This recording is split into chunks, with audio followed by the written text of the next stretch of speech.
পারছি। এবং দেখা গেছে দীর্ঘ রমজানে আমাদের 17 দিন আন্দোলনের ফলে আমাদের সাথে প্রতিশ্রুতি দেওয়া হয়েছিল যে মে মাসে আমাদের আবেদন নেবে, আমরা জুলাই মাসে বেতন পাবো। মানে আমরা যে ঈদটা পরবর্তী যে আমাদের কোরবানির ঈদটা আছে, সেই কোরবানির ঈদটা আমরা বাচ্চাদের নিয়ে সন্তানদের নিয়ে হাসি খুশিতে ঈদ করতে পারবো।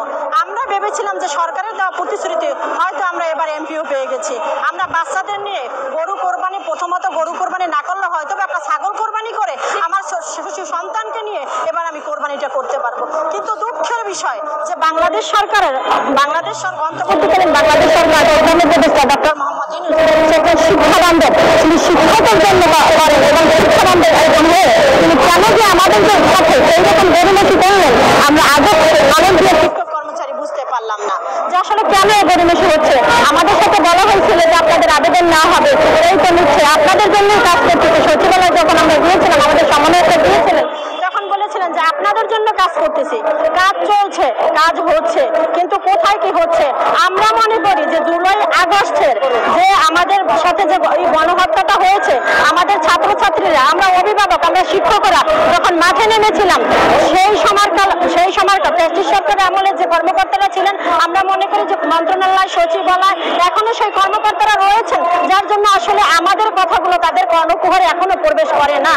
তারা নন এমপিও যে কি আসলে আমরা বেতনবিহীন, নন এমপিও কথাটা বুঝতে না পারলেও আমরা যে বেতন পাই না, আমরা 20-25 বছর যাবত একজন শিক্ষক কর্মরত আছি, আমরা ছেলে মেয়েদের পড়াচ্ছি, আমাদের ছেলেমেয়েরা ভালো ভালো জায়গায় চাকরি করতেছে, কিন্তু আমরা বেতন পাচ্ছি না। আমরা বৈষম্যের শিকার।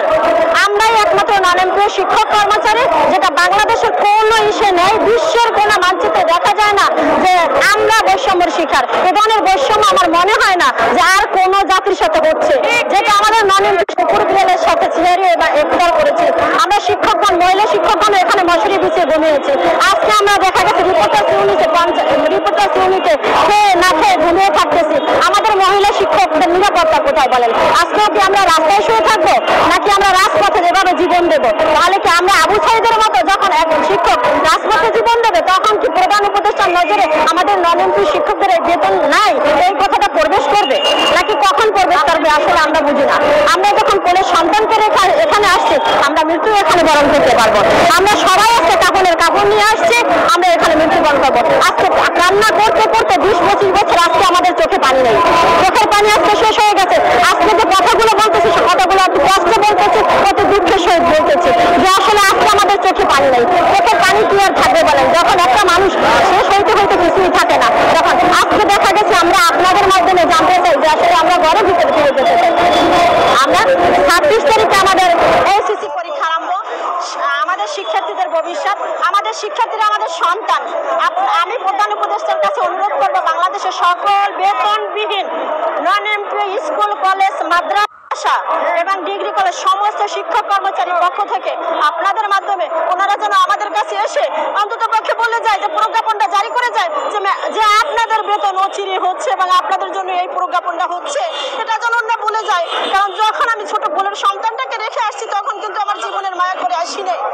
আমি কিন্তু রেখে আসছি এই বলে যে আমার ছোট সন্তানটা হয়তো আমি সন্তানটার কাছে আর ফিরে যেতে পারবো না, আমি মনে হয় আর সন্তানটার মুখ দেখতে পারবো না, বাকি আমার মুখটা হয়তো বা আমার সন্তান দেখতে পারবে না।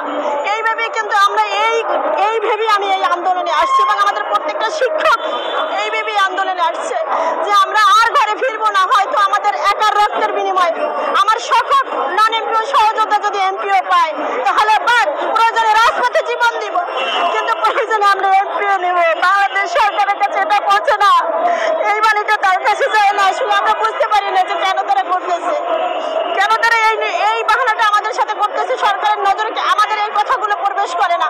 আমরা আপনাদের মাধ্যমে জানাতে চাই যে আমরা নন এমপি শিক্ষক কর্মচারী আজ রাস্তায় আছি, রাস্তায় অবস্থান করতেছি। যতক্ষণ না পর্যন্ত আমাদের দাবি মেনে তারা না নিবে, ততক্ষণ পর্যন্ত আমরা এই রাজপথে থাকবো। তাহলে 26 তারিখে যে এসএসসি পরীক্ষাটা আরম্ভ হবে, সেই পরীক্ষার্থীদের কি হবে? অনেক শিক্ষক সেখানে ডিউটি করবেন, অনেক শিক্ষক